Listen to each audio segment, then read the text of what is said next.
As usual, NASCAR supplied us with a race full of talking points, but the one that sticks out in my mind after last weekend is the amount of mayhem and controversy, not only in the Cup Series race, but also in the Xfinity.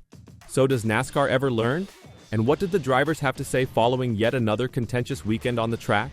Some drivers departed the track dissatisfied, including Joey Logano, Christopher Bell, and even race winner Hamlin.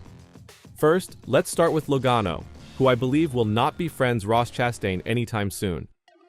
Logano is quite upset with Chastain following Sunday's Martinsville race.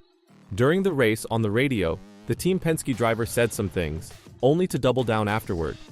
If you ask Joey Logano what he thinks of Ross Chastain, he will likely tell you. Logano's word of the day was jackass, while Elton Sawyer's was respect. He keeps racing like a jackass every weekend, Logano said. I keep paying the price, and I'm sick paying the price. When asked if he had anything to say to Chastain, Logano laughed. So, that is a no. Not at the moment. Nothing good.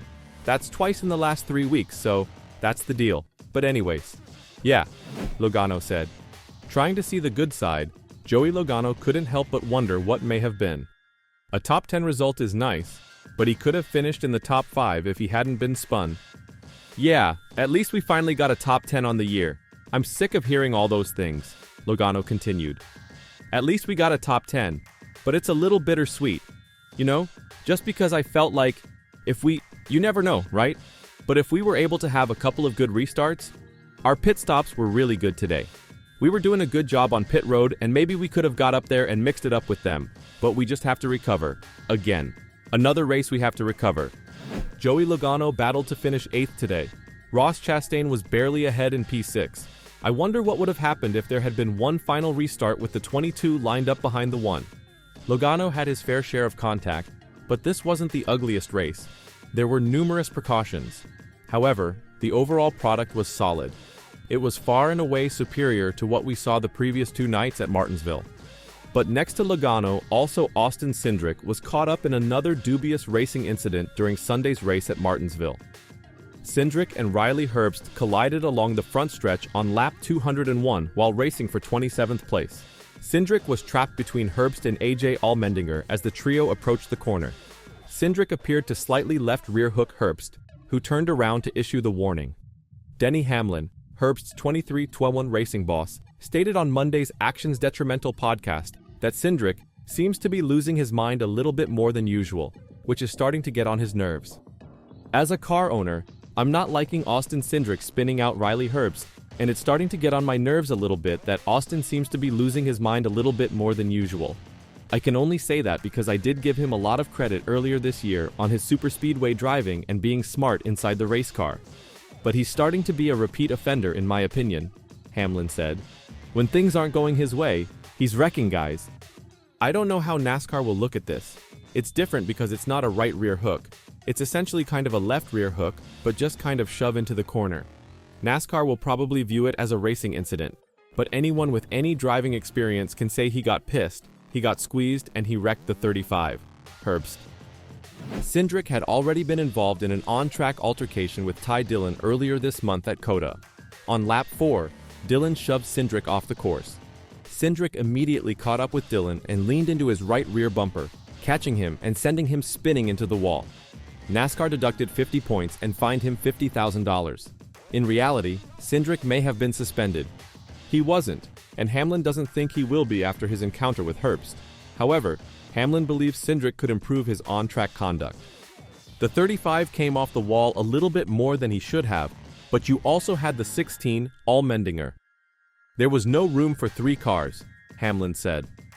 Between the 3 of them, the inside and the outside guy didn't leave enough room for Cindric. Cindric, I think, was going to hold his line, but they just squeezed him. He felt evidently it was more Riley's fault than Dinger's. Cindric's getting a couple of close ones here where NASCAR needs to start taking habitual behavior into account. It happened with Austin Dillon at Gateway a year or so ago where he right-reared him. We had the Ty Dillon thing this year and now this. It's not looking good, and Cindric needs to clean that up. But that's not all Denny Hamlin had a major issue with, as during the Xfinity Series race at Martinsville, Hamlin singled out 3 Xfinity drivers that didn't impress him on Saturday. I pretty much said in some tweets what I thought about it, and that it was horrible, Hamlin said. I can only speak to what I am as a fan. I can speak to what I am as a car owner. And I can tell you I'm not impressed. Austin Hill, Sam Mayer, Sammy Smith, all drove like a asterisk holes. It's my job to be as subjective as I can be on this show. I said, good thing I'm not in the booth, or I'd be fired for calling these guys out. I think Parker Kligerman did a good job to be as fair as he could, but yet as truthful as he could. Hamlin later added, there's only a few things that you can do to change this. It's sad to say, I think public shaming is maybe some of it. I own some cars in the Cup Series. If you ever think I'm going to look at you as just because you wiped a guy out and won, no. That doesn't impress me at all. It just shows me immaturity. There's been multiple opportunities for these guys to get to the finish in a somewhat respectful way. We're not expecting these guys not to make contact. We're not expecting them to not try to get the guy out of the groove. But coming from 2 or 3 car lengths back to wreck someone is just the most unimpressive thing I've seen. Austin Hill won the Martinsville race, but Hamlin chastised him for wrecking someone that was 4 car lengths in front of him. Sam Mayer jumped onto Christian Eckes's back and wouldn't get off of him. And Hamlin chastised Sammy Smith for getting into a fight with Taylor Gray, which resulted in a post-race incident between the 2 drivers.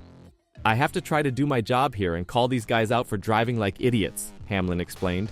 These 3 just topped the list for me on Saturday. I hated to see it. Cup Series driver Christopher Bell, who isn't too far off from his Xfinity Series driving days, also weighed in on the chaos after the Cookout 400 over the weekend. He had much to say. I mean, yesterday was absolutely infuriating. My blood was boiling inside the motorhome watching it, Bell said. It was a disgrace for our sport. That should not be tolerated. Not just the last lap, but the whole thing. We've got to hold ourselves to better standards than that. That was embarrassing. So, what happened exactly? The most heinous contact occurred in overtime of the Xfinity Series race. Sammy Smith cleared Taylor Gray from behind into turn 3, causing Gray to spin. That also ruined Smith's chances of winning, as he was caught up in the wash. Instead, Austin Hill sneaked through for the victory. However, the devastation that occurred behind the start-finish line was significant. I don't know. Something has to be done, Bell said. I think I said on the podium at COTA and said hopefully this is a step in the right direction. And the Cup races have been good. They've been really good and fair and clean. But yeah, yesterday was absolutely embarrassing. Something needs to be done. I don't know where it starts, probably in NASCAR. Yeah, that was bad. Bell was questioned if Senior Cup Series drivers would feel motivated to walk out to pit road following races like the Xfinity Series tragedy. They could offer advice to young drivers. He wasn't completely sold on the idea, but he understands that change is necessary for the betterment of the sport. I mean, it never crossed my mind to go down to pit road after the last race and talk to whoever the driver was, Bell told reporters. But yeah, I mean, hopefully we can lead by example in the Cup Series. This year we've had really good races. Yeah, I mean the kids, they've got to be better at that.